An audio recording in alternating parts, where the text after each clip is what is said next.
प्रक्रियेमधल्या अंतिम टप्प्यामध्ये 2 दिवसानंतर आपल्याकडे मतदान प्रक्रिया पार पाडली जाणार आहे। त्याच्या अनुषंगाने संपूर्ण जिल्हा प्रशासन सज्ज झालेलं आहे। आज मी वैजापूर गंगापूर विधानसभा मतदारसंघाचा दौरा करून आलो आता त्या ठिकाणी आणि 3 शहरांमध्ये ऑलरेडी मी पूर्ण पाहणी केलेली आहे। मतदान चमूला देणारे सर्व साहित्य सर्व बॅगा तयार आहेत।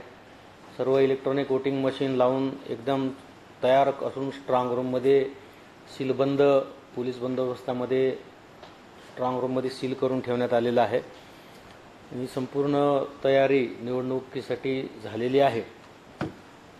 त्यामुळे पूर्ण प्रशासकीय यंत्रणा 100% मतदान घेण्यासाठी आता तयार आहेत। उद्याचा एक दिवस पूर्ण आमच्या हाती आहे।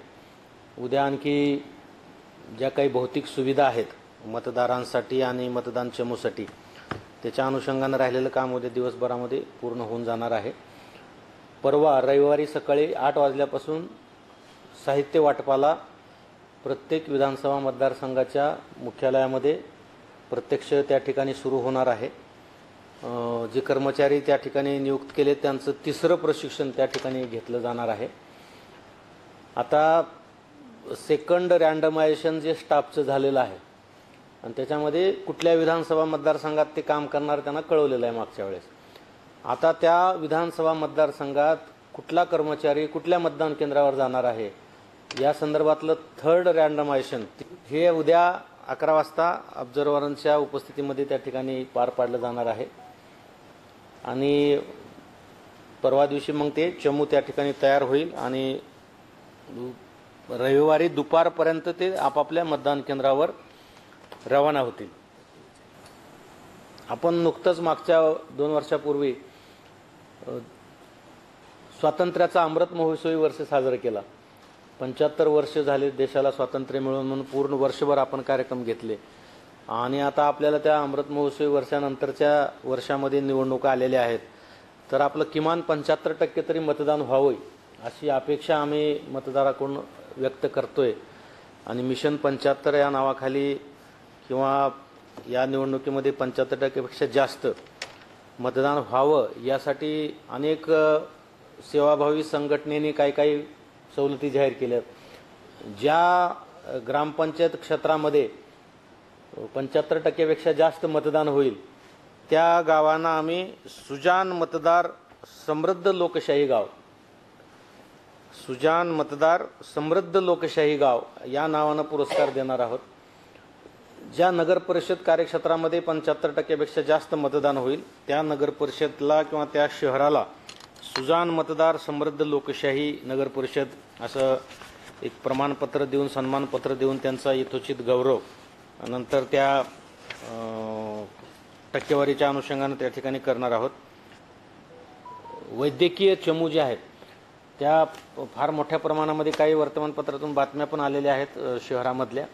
त्या धर्तीवर आपण ग्रामीण भागामध्ये सुद्धा मोठ्या प्रमाणामध्ये ॲम्ब्युलन्स वैद्यकीय पथक डॉक्टर्स आणि सगळ्या मतदान केंद्रावर देण्यासाठी मेडिकल किट आमचे आज तयार झालेले आहेत। जितके 3085 मतदान केंद्रावर जिल्ह्यात आपण मेडिकल किट देणार आहोत त्याचं पूर्ण पॅकिंग तयार झालेलं आहे। जे मतदानाचं साहित्य वाटप होणार आहे त्या साहित्याच्या 2-4 बॅगामध्ये एक बॅग मेडिकल किट पण असणार आहे।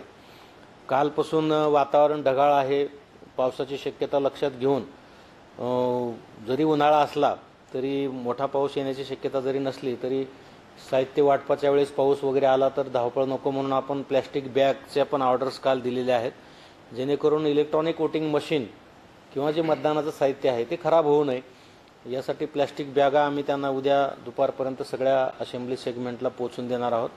म्हणजे समजा ऐन वेळेस वाटपाच्या वेळेस पाऊस आला तर ते साहित्य सुरक्षित राहिलं पाहिजे। बसेस सगळ्या आपल्या तयार झालेल्या आहेत, पूर्ण वाहनं आपले तयार आहेत। उद्या संध्याकाळपर्यंत सगळ्या विधानसभा मुख्यालयाच्या EROकडे सर्व वाहनं जमा होणार आहेत आणि परवा सकाळी बरोबर 8 वाजता आमचं साहित्य वाटपाच्या कार्यक्रमाला त्या ठिकाणी सुरुवात होणार आहे। संपूर्ण यंत्रणा पोलीस बंदोबस्त आलेला आहे, बाहेरून येणारा पोलीस बंदोबस्त आला आहे। CA central arm police force already आलेला आहे। गावामध्ये पथसंचलन वगैरे त्यांचं लॉंग मार्च वगैरे सुरू आहे। ग्रामीण भागामध्ये सुद्धा जे सेन्सिटिव्ह एरिया वाटतो किंवा नगर परिषद हद्दीमध्ये पोलिसाचं पथसंचलन मोठ्या प्रमाणामध्ये सुरू आहे आणि सर्वसामान्य मतदारांना आम्ही अश्युअर करतोय की तुम्ही बिनधास्तपणे या, फ्री आणि फेअर वातावरणामध्ये तुम्ही मतदान करा।